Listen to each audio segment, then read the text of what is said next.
Hanya 1% dari kalian yang mau nonton video 10 menit ini. Video ini nggak akan direkomendasikan oleh IG atau TikTok. Tapi kalau kalian nonton sampai habis, kalian akan paham betapa rusaknya landasan panduan nutrisi dan kesehatan yang kita pakai sampai sekarang. Bagikan atau tidak, itu pilihan kalian. Ini adalah rangkuman sejarah panduan nutrisi manusia. Dengan latar belakang kelam seperti ini, bagaimana mungkin mereka masih berani memakai ini sebagai panduan gizi utama, bahkan sampai hari ini.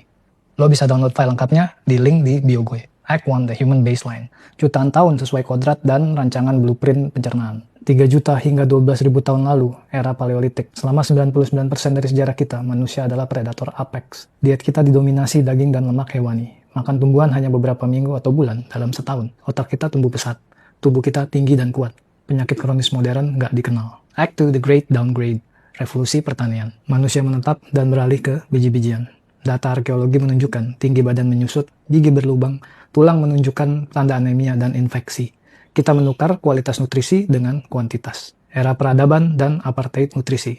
Kurang lebih 10.000 tahun sebelum Masehi hingga 1800 Masehi. Setelah agrikultur menjadi fondasi peradaban, diet manusia terpecah menjadi 2 jalur yang sangat berbeda, menciptakan apartheid nutrisi pertama dalam sejarah. Bagi kelas penguasa seperti raja dan bangsawan, daging tetap menjadi pusat dari diet mereka. Perburuan menjadi olahraga kaum elit dan simbol kekuasaan.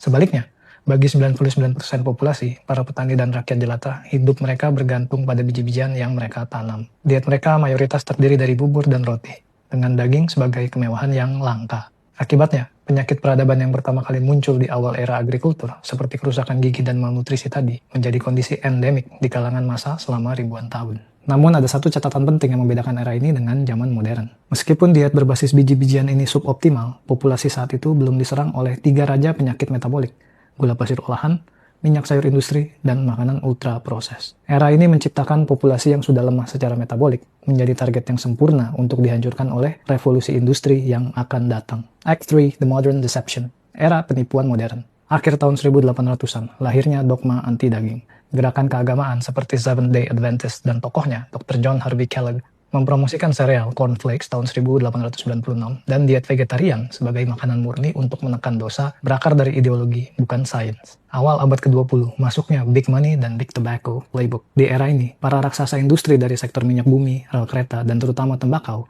mulai melihat pasar baru yang sangat menggiurkan. Makanan olahan dengan modal tak terbatas dan playbook yang sudah teruji menggunakan marketing masif, branding, dan sains pesanan untuk menciptakan permintaan. Mereka siap membajak industri makanan. Mereka punya pabrik dan jalur distribusi. Mereka hanya butuh produk murah, misalnya sereal atau minyak nabati, dan narasi yang tepat. Dogma anti-daging dari Kellogg menjadi pintu masuk yang sempurna. Tahun 1911, Procter & Gamble, P&G, sebuah perusahaan sabun, meluncurkan Crisco, lemak artifisial dari minyak sayur olahan. Tahun 1924, American Heart Association, AHA, didirikan. 1928, paradigma Magic Bullet dimulai. Alexander Fleming menemukan penisilin. Meskipun baru diproduksi massal di tahun 1940-an, penemuan ini memulai pergeseran paradigma besar dalam dunia medis. Keyakinan bahwa setiap penyakit kompleks bisa disembuhkan dengan satu peluru ajaib, obat atau pil. Mindset ini membuat dunia medis modern meremehkan peran fundamental dari diet dan lebih memilih solusi farmasi. Tahun 1930-an, depresi besar dan normalisasi makanan olahan, krisis ekonomi global atau The Great Depression, memaksa populasi untuk beralih ke makanan termurah yang paling awet, tepung putih, gula, dan makanan kalengan. Kualitas nutrisi dikorbankan demi kuantitas. Pemerintah dan industri makanan bekerja sama untuk mempromosikan produk-produk ini, menciptakan generasi pertama yang bergantung pada makanan olahan. Tahun 1939, sang pahlawan yang diabaikan,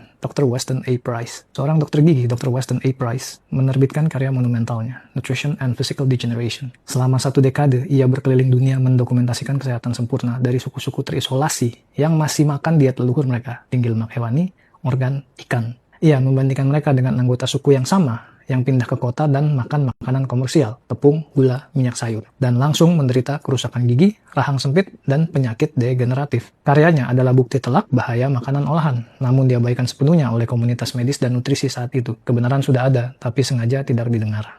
1941-1945, Perang Dunia dan Key Rations Ansel Keys. Perang mendorong produksi makanan industri ke skala yang belum pernah terjadi sebelumnya untuk memberi makan tentara. Salah satu arsitek utama ransum tentara AS, Key Rations, adalah Ansel Keys. Ransum ini adalah bata kalori yang terdiri dari biskuit olahan, permen, dan produk-produk lain yang murah dan awet. Ini adalah awal dari hubungan erat Keys dengan industri makanan olahan dan pemerintah. Tahun 1948, Framingham Heart Study dimulai dan donasi P&G ke AHA. Tahun ini jadi titik penting ganda. Pemerintah AS meluncurkan Framingham Heart Study.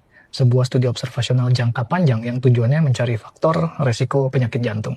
Hasil awalnya baru keluar bertahun-tahun kemudian. Tapi sejak awal, studinya penuh bias interpretasi dan sering dipakai untuk menguatkan narasi yang sudah diarahkan, bukan murni data. Di tahun yang sama, Procter & Gamble, produsen Crisco, menyumbangkan 1,5 juta US dollar ke American Heart Association atau AHA, membuat AHA berubah jadi raksasa nasional dengan kredibilitas besar. Dari sinilah AHA punya panggung dan sumber daya untuk mempromosikan agenda anti lemak jenuh dan menggiring publik ke minyak nabati olahan. 1950 sampai 1960-an, ledakan minyak kedelai.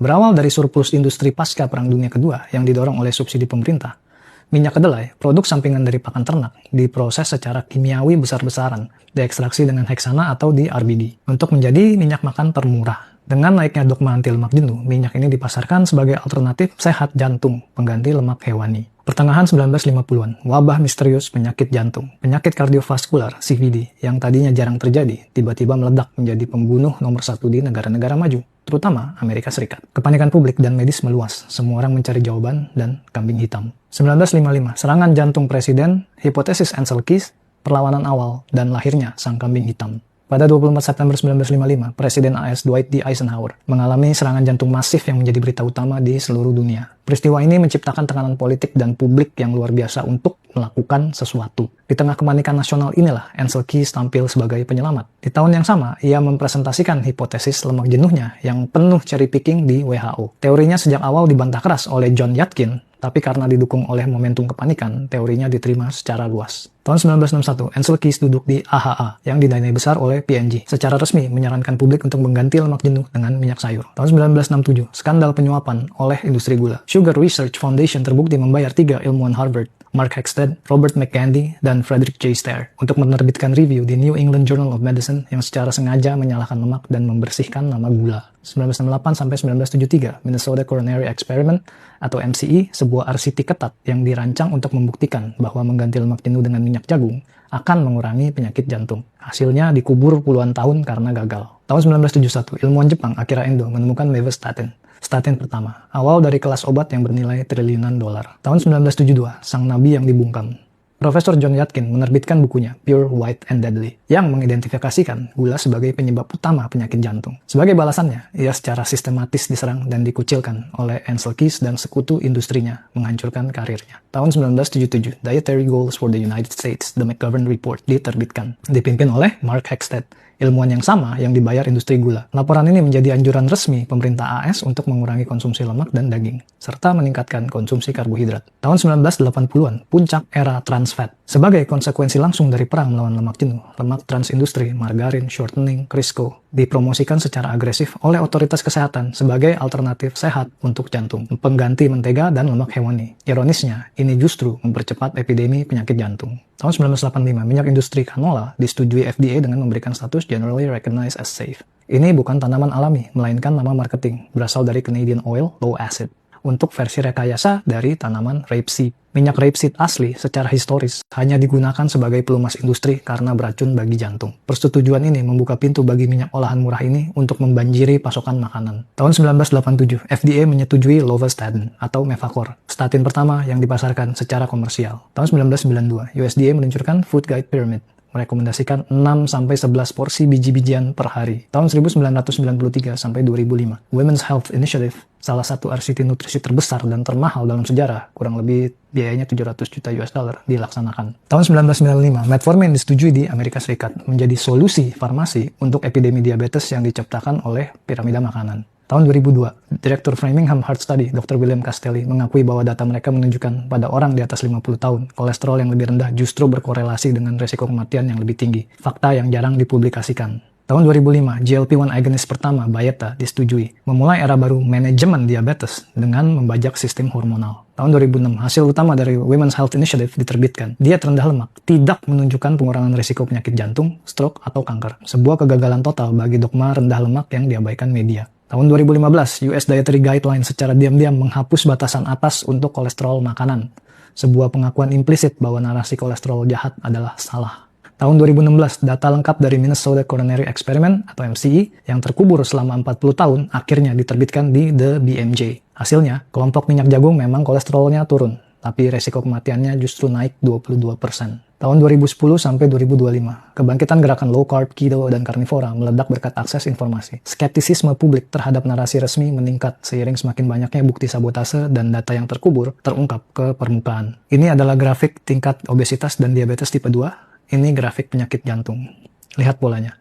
Searah dengan event dan timeline, pedoman diet itu dipaksakan. Mereka menciptakan wabah penyakit metabolik dalam skala yang belum pernah ada sebelumnya. Omong kosong mereka soal menurunkan penyakit jantung juga hoax. Penyakit jantung malah menjadi wabah nomor 1 di negara mereka sendiri. Dan ini adalah grafik pendapatan industri farmasi dari obat-obatan untuk mengatasi gejala-gejala penyakit metabolik. Lihat bagaimana kurva profit mereka menempel sempurna pada kurva penderitaan publik. Apa kalian percaya dengan perputaran uang sebanyak ini, mereka nggak bisa mencegah atau menyembuhkan penyakit metabolik? Ini baru sejarah yang berhubungan dengan kolesterol dan yang ketahuan. Bagaimana dengan yang lain?